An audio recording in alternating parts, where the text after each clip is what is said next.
Hello नमस्कार, कैसे हैं आप लोग और कैसी चल रही है आप लोगों की तैयारियां। तो कुछ इंपॉर्टेंट न्यूज़ है आप लोगों के लिए।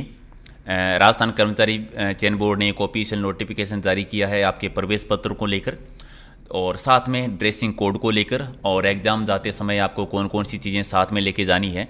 तो पूरा वीडियो देखिए ताकि सारे सवालों के जवाब आपको मिले। ये इसलिए ज़रूरी है क्योंकि एग्ज़ाम के टाइम पर आप अलग अलग जगह पर ढूंढ ढूंढ के ये चीज़ें ना देखें, ठीक है। क्योंकि रिवीजन का समय है तो एक वीडियो में ही सारी चीज़ें आप देख लीजिए अच्छे से। ये आज का ही ऑफिशियल नोटिफिकेशन है, आपको पता होगा। पेपर तो 2 चरणों में है ही, 4 चरणों में है, 2 दिन में। यहाँ पर एक डेट थोड़ा सा है ना, शायद इनका गलती से लिख दिया है तो इसको माइंड मत करना। यहाँ पर उन्होंने 27 लिखा हुआ है, शायद ये 28 ही है, ठीक है। तो 27 तारीख के 2 चरण है और 28 तारीख के 2 चरण, टोटल 4 चरणों में पेपर होने वाला है। पहली पारी आपकी 10 से 12 बजे तक और दूसरी 2:30 से लेकर 4:30 बजे तक, 2-2 घंटे का पेपर है। प्रवेश पत्र आप कब से डाउनलोड कर सकते हैं? परसों से 19 तारीख से। आज 17 हो गई है तो 19 तारीख से आप प्रवेश पत्र है वो डाउनलोड कर सकते हैं। अपना अपना सेंटर देख लीजिए कहाँ पर है और सही समय पर आपको जिस भी ज़िले में या जिस भी शहर में आपका पेपर है वहाँ पर टाइम से पहले ही पहुँचना है, एक दिन पहले चले जाना। अब बात इंपॉर्टेंट की क्या क्या करना है। देखो, कोरोना वाला माहौल है तो मास्क वगैरह तो आपको लेके जाने ही जाने, वो तो अनिवार्य है, उसके बिना तो प्रवेश होगा नहीं। जहाँ पर भी आपका एग्ज़ाम सेंटर होगा आपको 1.5 घंटे पहले पहुँचना है, ताकि कोरोना की वजह से वो पहले जांच करेंगे, चेक करेंगे, तो 1.5 घंटे आपको पहले पहुंचना है। अब बात है कि साथ में क्या क्या लेके जाना है। सबसे मेन चीज़, एक तो प्रवेश पत्र आपके पास होना चाहिए, जो आप लेके जाओगे ही जाओगे। प्रवेश पत्र के साथ में आपको एक मूल पहचान पत्र लेके जाना है, फोटोकॉपी नहीं। मूल पहचान पत्र में क्या क्या लेके जा सकते हैं? आधार कार्ड सभी के पास है, आधार कार्ड लेके चले जाइए। वो नहीं है तो पासपोर्ट होगा, ड्राइविंग लाइसेंस होगा, मतदाता पहचान पत्र होगा जिसमें आपकी फ़ोटो लगी हो। कोई भी एक मूल पहचान पत्र लेके जाइए। आधार कार्ड है तो वही लेके जाइए आप लोग। साथ में एक रंगीन फ़ोटो लेके जानी, कोई भी आपकी जो नई फ़ोटो है, नवीनतम एक रंगीन फ़ोटो लेके जाइए। साथ में आपको पेन लेके जाना है, नीले रंग की स्याही का पेन लेके जाना है जो पारदर्शी होना चाहिए। पारदर्शी का मतलब समझते हो ना, आर पार दिखे, मतलब जिसमें कुछ छुपाने लायक ना हो, कि ऐसा ना हो कि दिख ही ना रहा हो, कुछ अंदर कुछ छुपा लें, वो अलाउ नहीं करेंगे। पारदर्शी पेन होना चाहिए, वो लेके जाइए। अब मेन चीज़ एक और कि ड्रेसिंग कोड क्या क्या है। देखो, पटवारी वाले पे में आप ड्रेसिंग कोड सेम ही है, लेकिन थोड़ा सा अंतर हो गया क्योंकि उस समय थोड़ा गर्मी का माहौल था, अभी थोड़ा सर्दी का टाइम आ गया है तो थोड़ा सा कुछ चीज़ें चेंज है। आपको किसी भी प्रकार का कोई कोट है, टाई है, मफलर है, जैकेट है, शॉल नहीं लेके जाना है।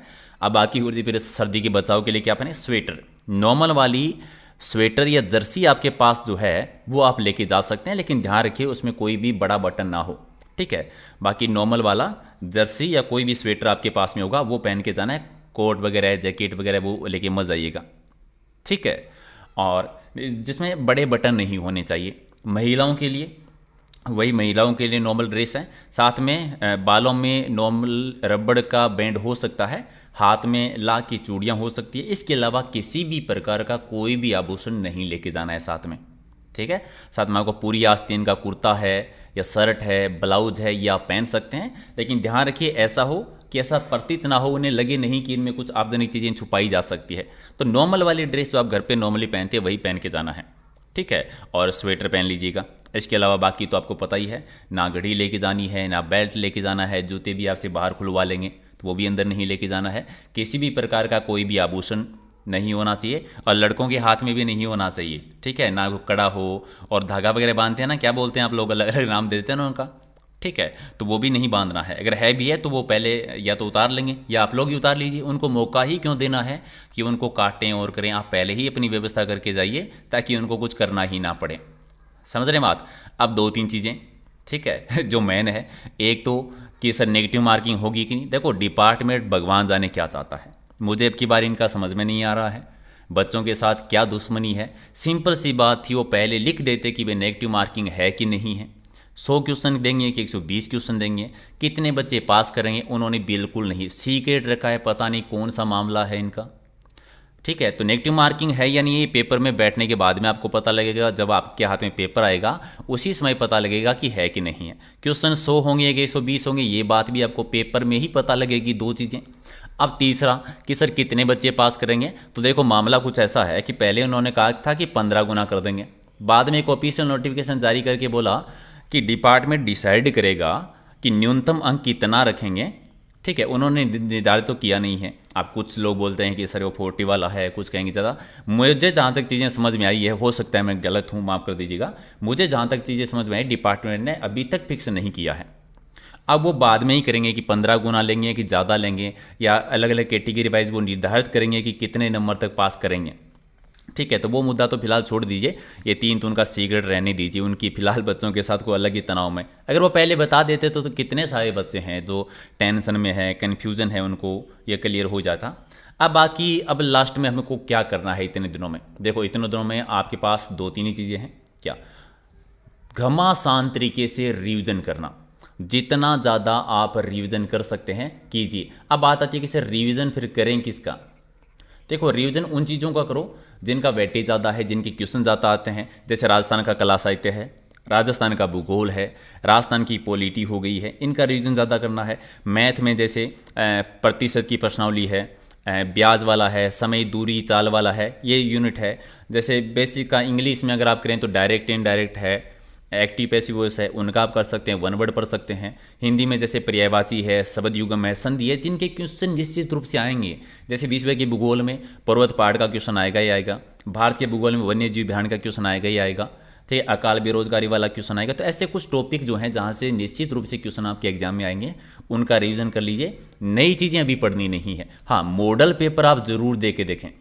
मॉडल पेपर कौन से, जो मैं हमेशा कहता हूँ कि मॉडल पेपर आपको फिलहाल अभी जो देने हैं वो ओएमआर शीट पे देके देखिए। जितने भी आप 2, 3, 4 एग्जाम से पहले दे सकते हैं, घर पे प्रैक्टिस कर लें एक बार, ठीक है, ताकि उसका फ़ायदा आपको मेन एग्जाम में देखने को मिलेगा।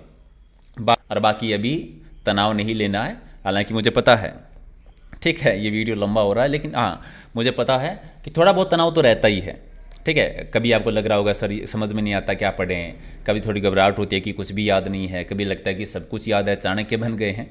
देखो एग्ज़ाम के टाइम पर ये छोटी मोटी चीज़ें तो देखो होगी, ठीक है, इंसान है, मेहनत की है, तैयारी की है, ठीक है। 15 लाख बच्चों में 4000 पोस्ट आएगी, 4000 लगेंगे, तो थोड़ा सा तो देखो होता है जी, ठीक है। किसी के बस की बात ना है किसी के हाथ में ना है ये चीज़, ठीक है। हम कहने को कह सकते हैं कि टेंशन मत लो, लेकिन होती है। जब 4-4, 5-5 साल सरकारी नौकरी की तैयारी कर रहे होते हैं ना, और अंतिम टाइम आता है पेपर देने का, तो नॉर्मल सी बात है कि थोड़ा तो धड़कनें तेज़ होगी, ठीक है। तो मत, इतना कह सकता हूँ कि ज़्यादा मत लीजिए, हमने बहुत अच्छे से तैयारी की है, ठीक है। डरने की क्या बात है, ईश्वर अपने साथ है, वो वाली बात है। हमारा पक्का सिलेक्शन होगा, और हम ऐसे ही धुआंधार तरीके से आगे राजस्थान पुलिस की और ग्राम सेवक की मेंस की तैयारी भी करेंगे, ठीक है। तो टेंशन मत लीजिए, लाइक शेयर का मैं कुछ नहीं कहूँगा, बस चीज़ों को थोड़ा सा अच्छे से पढ़ लीजिए, ताकि एग्जाम के टाइम पर ना हो कि पता लगे कि फ़ोटो नहीं है, किसी के पास पेन नहीं है, किसी के पास मास्क नहीं है, कोई कोट पहन के चला गया है, कोई जैकेट पहन के चला गया है, वहाँ पर जैकेट उतार दोगे, अंदर सर्दी लगेगी, सर्दी में पेपर नहीं कर पाओगे। तो थोड़ी सी व्यवस्था है ना पहले से करके जाना, कि वहाँ पर किसी भी प्रकार की परेशानी ना हो आपको। बहुत अनमोल हैं आप, है पता है ना। तो 2 घंटे में ना ठंड का हो ना कुछ और हो, सारी व्यवस्था करके जानी है, ठीक है। All the best, thank you.